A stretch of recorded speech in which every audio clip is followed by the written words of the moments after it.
Alléluia. Aujourd'hui, je reçois Najin Charrar qui est une habituée de nos studios. Et une grande première, c'est Gisèle Bourquin qui est présidente. Donc, tu vas me rappeler le terme exact pour nos auditeurs. Présidente de Femmes au-delà des mers. Alors, est-ce que c'est une association de navigatrices ? Pas du tout, mais on pourrait, parce que Femmes au-delà des mers, c'est une association qui essaie de promouvoir les femmes et l'apport de la femme à la société, et toute femme qui a envie de rencontrer l'autre et d'avancer nous intéresse. Donc pourquoi pas une navigatrice, si elle n'est pas uniquement égoïste.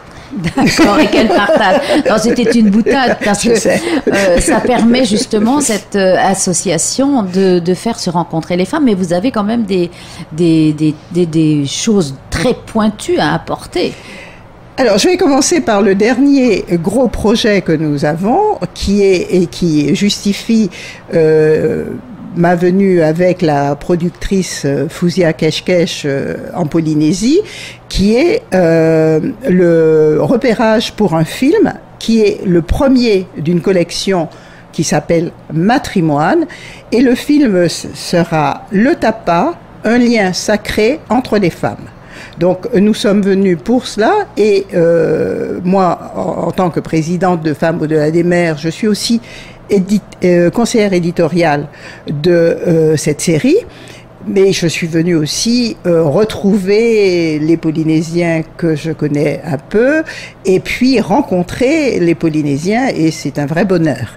C'est un vrai bonheur parce qu'en plus, j'ai eu, grâce au Sort Optimiste, un accueil chaleureux, et ça continue. Je ne fais que de belles rencontres, et je suis sûre que nous pourrons boucler le financement afin de revenir très vite, parce que la façon dont ce sera traité, ce n'est pas du tout quelque chose d'académique. Les choses seront vraies. Ce qu'on dira du tapa sera vrai, parce que nous ne sommes pas spécialistes du tapa, mais il y a... Oui, parce que le terme même de matrimoine, c'est bien pour montrer que c'est la femme qui est au cœur des préoccupations. Absolument. Absolument, elle est au cœur, et en plus, ce qui est intéressant dans ce premier sujet, c'est que c'est un lien. Et pour nous, Femmes au-delà des mers, c'est cela, c'est créer du lien par-delà les océans, entre les femmes, entre les régions, parce que nous focalisons sur l'apport de la femme à la société, mais avec le concours des hommes et des femmes de tous horizons. C'est vraiment... Oui, c'est pas quelque chose de féministe. Pas du tout. C'est pour faire reconnaître le travail de la femme, de ce matrimoine qu'elles entretiennent, mais grâce aussi à la présence des hommes. Absolument, parce que justement, il n'est pas question de faire des clivages, mais sans faire de clivage, on peut reconnaître qu'elle a des spécificités, et on peut reconnaître aussi, sans faire de féminisme, que son apport n'a pas été encore suffisamment prise en compte. D'autant qu'il y a encore certaines civilisations qui nient l'apport de la femme. On ne va pas extrapoler, mais tout le monde aura compris. Ouais. Il y a du boulot. Il y a encore du travail. Il y a encore du travail, mais je pense que justement c'est le propre des femmes d'avoir des objectifs et d'avancer pas à pas. Elles sont pragmatiques. C'est elles qui élèvent les enfants et qui peuvent donner aussi des valeurs différentes. Ouais. Si on reconnaît le travail de la femme et l'apport des femmes justement au-delà des mers, il y aura peut-être une fierté à être au-delà des mers. Exactement. Alors, je vois avec plaisir que le terme au-delà des mers vous plaît. C'est presque une faute d'orthographe ou de syntaxe, pas d'orthographe, mais nous l'aimons beaucoup parce que ça fait rêver.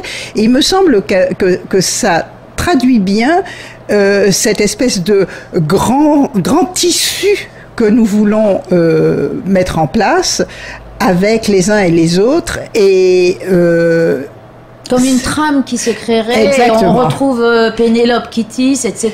Voilà, et donc Femmes au-delà des mers, c'est aussi pour montrer que ces outre-mer, ou ces gens qui sont marqués par l'outre-mer, parce qu'on n'est pas obligé d'avoir un ancêtre qui est né dans telle ville, qui simplement, ces gens qui véhiculent une culture forte, apportent vraiment au monde, et que ces éclairages sont vraiment précieux pour, d'abord, pour les uns et les autres. Alors, prenons un exemple, les Martiniquais, et ça je parle d'expérience, ne connaissent pas bien toute la culture polynésienne. Les Réunionnais ne connaissent pas bien la culture calédonienne. Donc il m'a semblé, enfin, non seulement semblé, mais apparu obligatoire de faire se rencontrer ces cultures, parce que j'ai créé des événements culturels pour les Outre-mer, et je me suis rendu compte que c'était vraiment précieux, ces échanges et ces découvertes. Alors ça, c'était les cousins. Il n'y a pas simplement le côté folklorique que l'on prête aux Outre-mer, mais montrer qu'il y a des réelles cultures. Très bien. Ah oui, alors absolument. Et c'est pour ça que je viendrai tout à l'heure à notre programme. Mais pour nous, justement, c'est de montrer les apports. Avec, bien sûr, chaque personne a une culture, même un folklore, mais c'est pas la chose essentielle. C'est ce qu'on apporte au monde. Et je suis convaincue que nous apportons au monde. Alors, j'en viens à un de nos projets qui s'appelle Mémoire et patrimoine. Et d'un côté, patrimoine humain, c'est-à-dire nous faisons émerger des profils de femmes aux talents insolites, aux itinéraires singuliers, qui doivent montrer, c'est une mosaïque comme ça, pour donner un peu le tournis et que les gens soient un peu étonnés, de montrer que on peut être né, outre-mer, être né quelquefois dans un milieu pas très favorisé, et avancer et apporter à l'autre. Alors, j'en ai 30, donc je ne peux pas tous les citer. Ici, je vais citer déjà notre pilote que j'ai rencontré en 2003, Sandrine Turckheim, qui a eu d'ailleurs le trophée de l'ombre à la lumière à l'Assemblée nationale.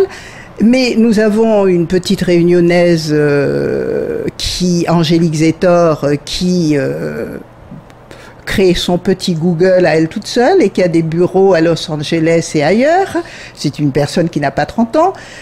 On a une Guyanaise, Aimée Sip, qui appuie sur le bouton pour qu'Ariane s'en aille. Donc ça me paraît intéressant de montrer que le monde marche avec le talent des femmes et des femmes d'outre-mer. Et c'est pour ça que Naja est partie prenante avec les Soro-Optimistes, parce que c'est tout à fait votre credo. Oui, tout à fait, c'est notre créneau, et c'est vrai que lorsque on a eu un message arrivant des Soro-Optimistes de l'Union française, nous annonçons l'arrivée de Gisèle et de Fouzia, eh bien, on a tout organisé pour... Vous étiez toujours sur le front. Tout voilà. De suite. Voilà. Je les connais. Hein. Et donc Gisèle, là, donc il y a le film que vous allez pouvoir faire sur le tapa. Oui. Donc vous allez revenir parce que ça y est, ça commence à être clé, plus ou moins. Fouzia est partie d'ici épuisée et elle continue. Donc on cherche encore des partenaires, parce que soit des partenaires avec des apports en industrie et aussi en numéraire, parce que c'est vrai que... c'est le nerf de la guerre un petit peu, désolé de se répéter. Mais absolument. Et en plus, dans ce film, l'équipe n'est pas énorme, mais nous avons un scénariste qui est... Paul-Henri Moinet, qui a beaucoup de talent et de métier, donc il a déjà fait quelque chose d'assez beau, et il va encore retoucher, donc ça fait quelques mois déjà qu'on travaille à cette chose. Le réalisateur Laurent Berger vit à Prague et travaille à Los Angeles. Il est assez connu et il va nous faire quelque chose de sensible. Donc tout ça, ça se paye. Et puis, ça fait quelque temps qu'on travaille à ça. Il y a même le repérage ici. Alors, je me permets de citer Tahiti Nui. Sinon, s'ils ne nous avaient pas aidés et offert les billets, nous n'aurions pas été là. La compagnie locale Air Tahiti Nui qui aide beaucoup, qui est très et il croit au projet. Il croit au projet et je veux dire, ce sont eux qui nous ont mis le pied à l'étrier. Et bien sûr, il y a à Paris France O qui a été très intéressé par le sujet. Donc, nous avons bon espoir, mais il faut aller vite maintenant. Il faut aller vite. Pourquoi ? Parce que cette année, il y aura une très très belle exposition